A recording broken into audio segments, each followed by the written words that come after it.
சுக்கிரமூர்த்தி சுபமிக ஈவாய், வக்கரம் இன்றி வரமிக தருவாய், வெள்ளி சுக்கர வித்தக வேந்தே, அள்ளி கொடுப்பாய் அடியார்க்கு அருளே, மூர்க்கவான் சூரன் வாணன் முதலினோர் குருவாய், வையகம் காக்க வாழ்மழை பெய்விக்கும் கவிமகன் கனகம் போற்றும், கனகம் ஈவோன் தீர்க்க வானவர்கள் போற்ற, செத்தவர் தம்மை எழுப்பும் பார்கவன் சுக்கராச்சாரி பாத பங்கேமே போற்றி. இந்த பாடல் சுக்கிர பகவானுக்குரிய துதி.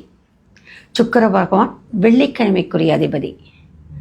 தேவர்குரு வியாழ பகவான் என்று சொன்னால் அசுரகுரு சுக்கிர பகவான். காலச்சக்கர ராசி மண்டலத்திலே ரிஷபம் மற்றும் துலா ராசிக்குரியவராக சுக்கிர பகவான் சொல்லப்படுகின்றார். மீனத்தில் உச்சமாகவும் கன்னியில் நீச்சமாகவும் இருப்பவர்.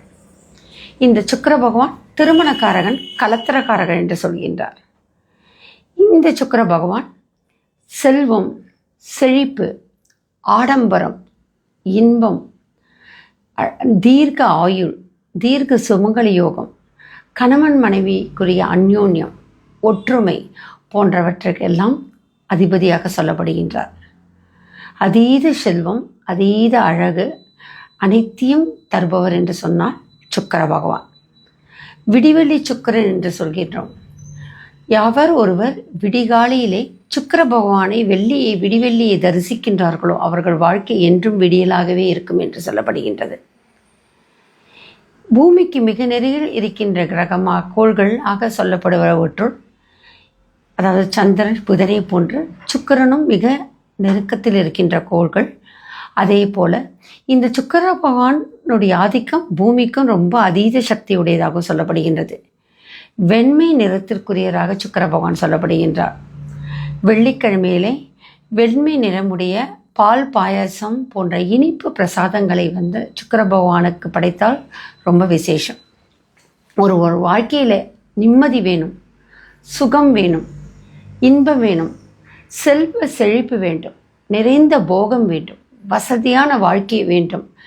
அதே போன்று காதல் வாழ்க்கை, அதாவது கணவன் மனைவிக்குள்ள ஒரு அந்யோன்யமான ஒரு சிறந்த தாம்பத்தியத்துடன் கூடிய இல்லற வாழ்க்கை வேணும். சண்டை இல்லாத நிம்மதியான ஒரு குடும்பம் வேண்டும் என்று சொன்னால் இந்த சுக்கிர பகவானை வணங்கலாம். வெள்ளிக்கிழமை தோறும் இந்த சுக்கிர பகவானை மல்லி, முல்லை, சம்மங்கி, வெண்தாமரை, தும்பை போன்ற பூக்களால் அர்ச்சித்தால் மிகவும் விசேஷம். சுக்கிர பகவான் கலத்திரக்காரகன் என்று சொல்வதன் காரணமாக சுக்கிர பகவானுக்குரிய கலத்திர தோஷம் உடையவர்கள் 7ஆம் இடமோ 8ஆம் இடமோ, அதே போன்று ராகு, கேது போன்ற பாவ கிரகங்களுடனும் சுக்கிர பகவான் இருக்கின்ற பட்சத்தில் அந்த கலத்திர தோஷம் இருக்கின்றவர்கள் எல்லாம் தொடர்ந்து வெள்ளிக்கிழமையிலே சுக்கிர பகவானை வழிபட்டால் என்று சொன்னால் அவர்களான தோஷங்களானது மட்டுப்படும். திருமணத்திற்குரிய காரகனாக இருப்பதன் காரணமாக, திருமண கலத்திரஸ்தானகர் ஆக இருப்பதன் காரணமாக சிறந்த திருமணம், விரைவில் திருமணம், இளமையிலே அழகான ஒரு குடும்ப வாழ்க்கை, நிலைத்த நீடித்த இன்பமயமான ஒரு குடும்ப வாழ்க்கை வேண்டும் என்று சொன்னால் சுக்கிர பகவானை பூஜித்தல் மிகவும் நல்லதாக சொல்லப்படுகின்றது. சுக்கிர பகவான் அசுரர்களுக்கு குருவாக இருந்தாலும், குரு பகவானும் தேவர்களுக்கு குருவாக இருந்தாலும், இவர்களுக்கு குருக்குடைய ஆதிபத்தியம் இருப்பதன் காரணமாக அசுரகுருவாக இருந்தாலும் தேவர்குருகளாகவும் இவர்களும் இருவருமே சிறந்த அளவிலே மிகவும் கோள்கள் ரீதியாகவும் குணாதிசயங்கள் ரீதியாகவும் வல்லமை உடையவர்களாக சொல்லப்படுகின்றார்கள். சுக்கிர பகவான் வெள்ளிக்கிழமை அதற்குரிய அதிபதி என்பதன் காரணமாக மாங்கல்ய பலம் வேண்டும் என்பவர்கள், சிறந்த குடும்ப வாழ்க்கை, இல்லறம், தாம்பத்தியம், கணவன் மனைவிக்கான அந்யோன்யமான வாழ்க்கை வேண்டும் என்று செல்வார்கள். வீடு, வாகனம் போன்ற வசதியான ஒரு வாழ்க்கை வேண்டும் என்று சொல்வர்கள் எல்லாமே இந்த வெள்ளிக்கிழமை வழிபாடு ரொம்ப சிறந்தது. வெள்ளிக்கிழமை இதற்குரிய அதிதேவதையாக இருக்கின்ற மகாலட்சுமி வழிபாடு சுக்கிர பகவானுக்குரிய ஒரு சிறந்த வழிபாடாக சொல்லப்படுகின்றது. அதே போன்று வெள்ளிக்கிழமை அன்றைக்கு அம்பாள் தெய்வங்களுடைய அத்தனை வழிபாடும் சுக்கிர பகவானுக்கு பலன் சேர்க்கும். மாங்கல்யத்திற்குரியவராக சுக்கிர பகவான் இருப்பதன் காரணமாக மங்கள நாயகியாக இருக்க எத்தனை அம்மனை நீங்கள் வழிபட்டாலும் அதனுடைய சுபமானது கூடிக்கொண்டே இருக்கும். இதுதான் சுக்கிர பகவானுக்குரிய அம்சம். வெண்பட்டு ஆடை சார்த்தி சுக்கிர பகவானை வழிபட்டாலும், பெருமாள் தாயாருக்கு வெண்பட்டு ஆடை கொடுத்தாலும் இந்த சிறப்பான ஒரு செழிப்பினை தருகின்ற ஒரு அம்சமானது வரும். தொடர்ந்து சுக்கிர பகவானை வழிபடுபவர்கள் 6 வாரங்கள், 15 வாரங்கள், 32 வாரங்கள் என்று தொடர்ந்து யாரெல்லாம் சுக்கிர பகவானையும் அதே போன்று பெருமாள் தாயாரையும் வெள்ளிக்கிழமை வழிபட அவர்கள் வாழ்க்கையில் ஒரு மேன்மையான ஒரு அதீத ஒரு செல்வ செழிப்பான ஒரு தன்மையானது கிடைக்கும். சுக்கிர பகவான் பார்ப்பதற்காக கொள்கை ரீதியாகவும் புராண ரீதியாகவும் அசுர பகவான் என்று அவரை சொல்லி இருந்தாலும் கூட, ஆனால் சுக்கிர பகவான் வழிபடுகின்ற காலத்திலே வரங்கள் பல தருகின்ற தன்மை உடையவராக தான் கருதப்படுகின்றார். அதற்கேற்ற ஒரு தன்மையில்தான் இந்த பாடலானது நமக்கு முன்னோர்களால் பெரியோர்களால் கொடுக்கப்பட்டது. சுக்கிரமூர்த்தி சுபமிகு ஈவாய், சுக்கிர பகவானே அனைத்து சுகங்களையும் நீங்கள் எனக்கு தர வேண்டும் என அதற்குரிய ஒரு தன்மை அவரிடம் இருக்கின்றது. வக்கரமின்றி வரமிகு தருவாய்.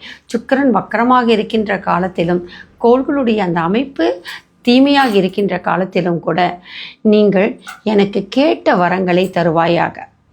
வெள்ளி சுக்கிர வித்தக வேந்தே. வேந்தர் என்றால் அரசருக்கு இணையான ஒரு தன்மையை குடிக்கக்கூடிய தன்மை உண்டு. சுக்கிர பகவான் அசுரபலம் உடையவர்கள், தேவபலம் உடையவர், குருபலம் உடையவர்கள், அத்தனை சிறப்புமுடைய இந்த வித்தக வேந்தே அள்ளி கொடுப்பாய் அடியார்க்கு அருளே. சுக்கிர பகவானை உன்னை வணங்குபவர்கள் அடியார்கள் அனைவருக்குமே அள்ளி அள்ளி கொடுப்பாய். கேட்டதை கேட்கபடி கொடுக்கின்ற வரம் பொருந்தியவர் யார் என்று சொன்னால் சுக்கிர பகவான். மூர்க்கவான், சூரன், வாணன் முதலிய அரக்கர்களுக்கெல்லாம் குருவாய் இருப்பவரே, வையகம் காப்பவரே. ஏனென்று சொன்னால் சுக்கிர பகவான் இந்த உலகத்தையே போஷிக்கின்ற தன்மையுடையவர்கள், வான்மழை பெய்விக்கும் தன்மையுடையவர். இந்த மாதம் வருடம் மும்மாறி மழை பெய்யணும் அப்படின்னு சொன்னால் அதற்கு யார் அதிபதி என்று சொன்னால் சுக்கிர பகவான். ஒவ்வொரு நாட்களிலும் ஒவ்வொரு மாதத்திலும் எப்பெல்லாம் மழை பெய்யக்கூடும் என்பதை ஜோதிடர்கள் கணிக்கணும் என்று சொன்னால் அதற்கு முக்கிய ஒரு கருவியாக இருப்பவர், முக்கிய அறிகுறியாக இருப்பவர் யார் என்று சொன்னால் சுக்கிர பகவான். சுக்கிர பகவானுடைய நிலையை வைத்துதான் மழை பொழிகின்ற தன்மையும் ஜோதிடர்களால் கணியர்களால் கணிக்க முடியும். அதனால் இந்த உலகத்திலே வருடம் மும்மாறி மழை பெய்தால்தான் இந்த வையகமானது வாழும். அழகுணர்ச்சி என்றாலே இந்த சுக்கிர பகவான் தான். வீனஸ் அப்படின்ற ஒரு பிளானட், அந்த வெஸ்டர்ன் தியரியிலும் மேற்கு தியரியிலும் வீனஸ் என்று சொன்னாலே அழகு தேவதை என்று சொல்வார்கள். யாரெல்லாம் ரொம்ப சிறந்த ஒரு அழகோட அம்சமாக இருப்பாங்கன்னா அவங்களுக்கெல்லாம் சுக்கிரனுடைய ஆதிக்கம் அழகாக இருக்கும். சுக்கிரன் அழகாக நல்ல நிலையில் இருக்கவங்களுக்கெல்லாம் கண்ணு ரொம்ப அழகாக இருக்கும். அதுதான் சுக்கிர பகவானுடைய சிறப்பு. கவி திறம் உடையவராகவும் கலை வளம் மிக்கவர்களாகவும் இருப்பவர் தான் சுக்கிர பகவான். கனகம் ஈவோன், கேட்டவர்களுக்கெல்லாம் தங்கங்களை, கனகம் என்று சொன்னால் தங்கம், தங்கத்தை எல்லாம் அள்ளி கொடுக்கின்ற தன்மையுடையவராக இருப்பவர் சுக்கிர பகவான். தீர்க்க வானவர்கள் போற்றக்கூடியவர்கள், என்றுமே தீர்க்க ஆயுளோடு இருக்கக்கூடிய வானவர்களே போற்றுகின்ற தன்மையுடையவர் யார் என்று சொன்னால் சுக்கிர பகவான். அது மட்டுமல்லாது செத்தவர்கள் தம்மை எழுப்புகின்ற பார்கவனாகவும் சுக்கிர பகவான் இருப்பார்கள். இறந்தவர்களை கூட எழுப்புகின்ற ஆற்றலானது இந்த சுக்கிர பகவானுக்கு உரியது. சுக்கராச்சாரியார் என்று வழங்கப்படுபவர். அவருடைய பாதம் பங்கயமே போற்றி, அவருடைய பாத கமலம் மலர்களை போற்றுகின்றேன். ஏன்னா சுக்கிர பகவானுடைய சிறப்பிலேயே முக்கியமானது வெண்தாமரை என்பது சுக்கிர பகவானுக்குரிய சிறப்பு அம்சம். பெரும்பாலும் ஐராவதம் யானை, வெண்மையான யானை, வெண்மை குதிரை மேலே பயணிக்கக்கூடியவராக இந்த சுக்கிர பகவான் இருப்பார். சுக்கிரமூர்த்தி சுபமிகு ஈவாய், வக்கரமின்றி வரமிக தருவாய், வெள்ளி சுக்கிர வித்தக வேந்தே, அள்ளி கொடுப்பாய் அடியார்க்கு அருளே, மூர்க்கவான் சூரன் வானர் முதலினோர் குருவாயோம் வையம் காக்க, வான்மழை பெய்விக்கும் கவிமகன் கனகம் ஈவோன், தீர்க்க வானவர்கள் போற்ற செத்தவர் தம்மை எழுப்பும் பார்கவன், சுக்கராச்சாரி பாத பங்கயமே போற்றி போற்றி என்ற இந்த துதியினை வெள்ளிக்கிழமை தொடர்ந்து உச்சரிப்பவர்கள். வெள்ளிக்கிழமையிலிருந்து தொடர்ந்து 33 நாட்கள் இந்த சுக்கிர பகவானை தொடர்ந்து வழிபடுகின்றவர்கள் எல்லோருக்குமே இந்த பாடலுக்கு ஏற்ற போல இந்த பாடலில் பொருந்தியுள்ள பொருளானது நமக்கு கிடைக்கும் என்பது தான் உண்மை. அதற்காக தான் முனிவர்களும் பெரியோர்களும் இந்த பாடல்களை நமக்கு அளித்துள்ளார்கள்.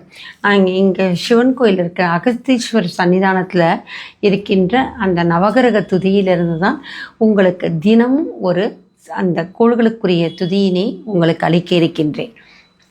அத்தகைய தன்மை அமைந்தது தான் இந்த சுக்கிர பகவானுக்குரிய துதி. வறுமை நீங்க வேண்டும், வளமை வேண்டும் என்று சொன்னால் சுக்கிர பகவானை வழிபட வேண்டும். வீட்டிலே வல்லமை நிறைய வேண்டும், தம்பதியருக்குள்ளே அந்யோன்யம் வேண்டும் என்று சொன்னால் சுக்கிர பகவானை வழிபட வேண்டும்.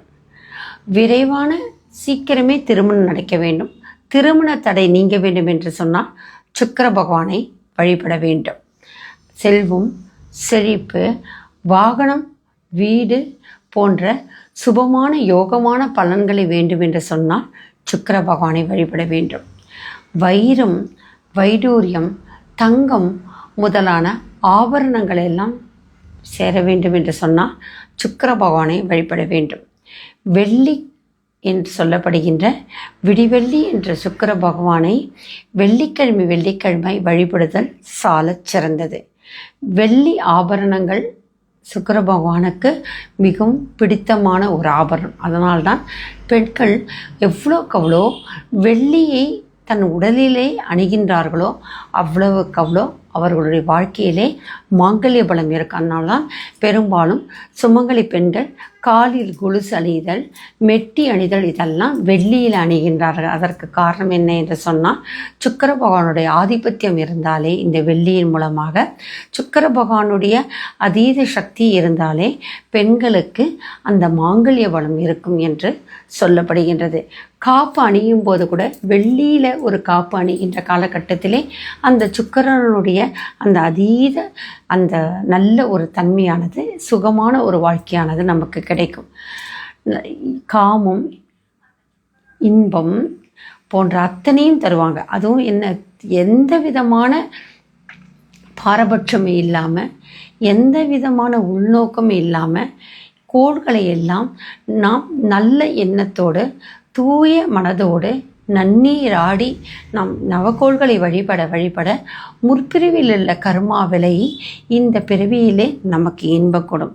அந்த வகையிலே பொருந்தா காமமாக இருந்தாலும் சரி, பொருந்திய காமமாக இருந்தாலும் சரி, இந்த சுக்கிர பகவான் தான் அதிபதியாக சொல்லப்படுகின்றார்.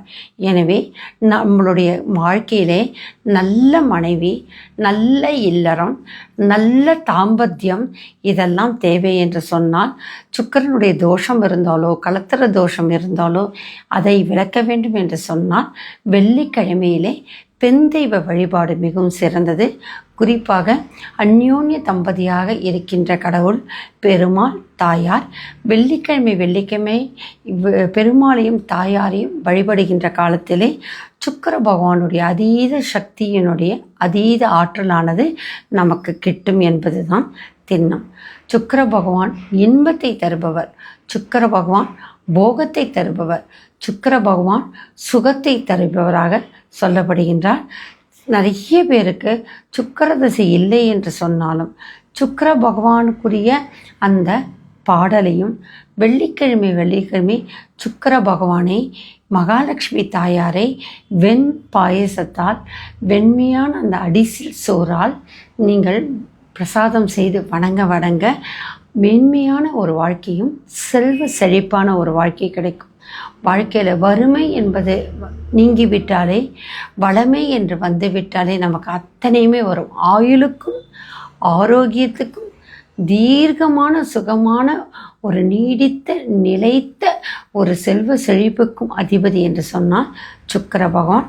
யாரெல்லாம் சுக்கிர பகவானை வணங்குகின்றார்களோ அவர்களுடைய இல்லத்திலும் சரி அந்த உடலிலும் சரி இன்பத்தினுடைய அந்த வெளிச்சமானது கிடைக்கும். அதுதான் சுக்கிர பகவானுக்குரிய சிறப்பு அம்சம். சுக்கிர பகவானை குறிப்பாக வெள்ளிக்கிழமையில் விடிகாலையில் பார்த்தீங்க அப்படின்னு சொன்னால் சூரிய உதயத்திற்கு முன்பு விடிவெள்ளி என்று சொல்வார்கள். இயற்கையாக வணங்கலாம். அதே போன்று கோயில்களில் சென்று சுக்கிர பகவானை கோள்களுக்கு அதிபதியாக சுக்கிரனுடைய அந்த அமைப்பிலே நீங்கள் வணங்கலாம். அதே போன்ற சுக்கிர பகவானுக்குரிய அதிதேவதையாக இருக்கின்ற மகாலட்சுமி பெருமாள் தாயாரையும் நீங்கள் வெள்ளிக்கிழமை வழிபடுத்தல் சிறப்பு. அதே போல பெண் தெய்வங்களை வெள்ளிக்கிழமை அது உங்கள் குலதெய்வமாக இருந்தாலும் சரி, வழிபடு தெய்வம் இஷ்ட தெய்வமாக இருந்தாலும் சரி, வெள்ளிக்கிழமை பெண் தெய்வங்களை வழிபட சுக்கிர பகவான் உங்களுக்கு அருள்கடாட்சம் தருவார்கள். கிரேக்கத்துல வீனஸ் என்று சொன்னாலே அதீத அழகு என்றுதான் சொல்வார்கள். அத்தகைய நம்மளுடைய வாழ்க்கையிலும் சரி நம்ம உடலிலும் சரி அதீத அழகு கொடுப்பவர் என்று சொன்னா சுக்கிர பகவான். சுக்கிர பகவானுடைய அமைப்பு இருந்தாலே அவர்கள் கவர்ச்சிகரமா இருப்பார்கள். பார்ப்பவர்களை உடனடியாக திரும்பி பார்க்கின்ற அந்த ஈர்ப்பு குணமுடையவராக இருப்பார்கள். அழகில் மட்டுமில்லை, அவர்கள் சொல்வன்மை, கவித்திறம், கலைகள், அவர்களுடைய ஆளுமை திறன் எல்லாவற்றிலும் பார்த்தோம் என்று சொன்னால் தொழில் அமைப்பில கூட சுக்கிர பகவானுடைய ஆதிபத்தியம் உடையவர்கள், சுக்கிரன் அருள் பெற்றவர்கள் தனித்துவமாக தெரிவார்கள். அதுதான் சுக்கிர பகவானுடைய மிக சிறந்த ஒரு இயல்பு என்று சொல்லலாம். இத்தகைய தன்மையுடைய சுக்கிர பகவானை நீங்கள் வணங்கி வாருங்கள். குறைந்தது 15 நாட்கள் 33 நாட்கள் என்று நீங்கள் தொடர்ந்து சுக்கிர பகவானை வணங்கி வந்தாலும் அல்லது தொடர்ந்து 15 வாரம் 33 வாரம் சுக்கிர பகவானை வெள்ளிக்கிழமை வணங்கி வர உங்களுடைய வாழ்க்கையினுடைய படிமுறையானது உயர்ந்து கொண்டே இருப்பதை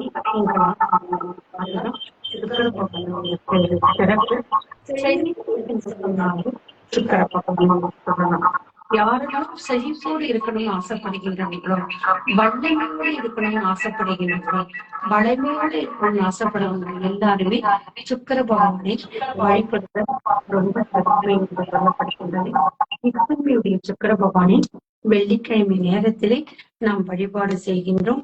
இந்த வெள்ளிக்கிழமையில சுக்கிர பகவானை நாம் வழிபடுகின்ற ஒரு தன்மையை நாம பார்த்திருக்கோம். தொடர்ந்து சுக்கிர பகவானை வெள்ளிக்கிழமை வழிபட்டு வாருங்கள். சுக்கிரனுடைய அதீத சக்தியினை நீங்கள் பெறுவதற்கான ஒரு தன்மையை என்னால் பெற்று முடிந்த அளவுக்கு உங்களுக்கு சொல்லி இருக்கின்றேன். மீண்டும் சுக்கிர துதி, சுக்கிரமூர்த்தி, சுகமிக ஏவாய், வக்கரம் இன்றி வரமிக தருவாய், வெள்ளி சுக்கிர வித்தக வேந்தே, அள்ளி கொடுப்பாய் அடியார்க்கு அருளே, மூர்க்கவான் சூரன் வானவர் முதலினோர் குருவாய் வையம் காக்க வான்மழை பெய்விக்கும் கவிமகன் கனகம் ஈவோன், தீக்க வானவர்கள் போற்றும் செத்தவர்கள் தமை எழுப்பும் பார்கவன் சுக்கராச்சாரி பாத பங்கியமே போற்றி சுக்கிர பகவானை நின் பாத கமலங்களை வணங்குகின்றேன் என்று சொல்லி வெள்ளிக்கிழமை சுக்கிர பகவான் வழிபடுவர் அனைவருக்குமே செழிப்பான ஒரு வாழ்க்கை, இன்பமயமான வாழ்க்கை, சுகமான ஒரு வாழ்க்கை நமக்கு கிடைக்கும்.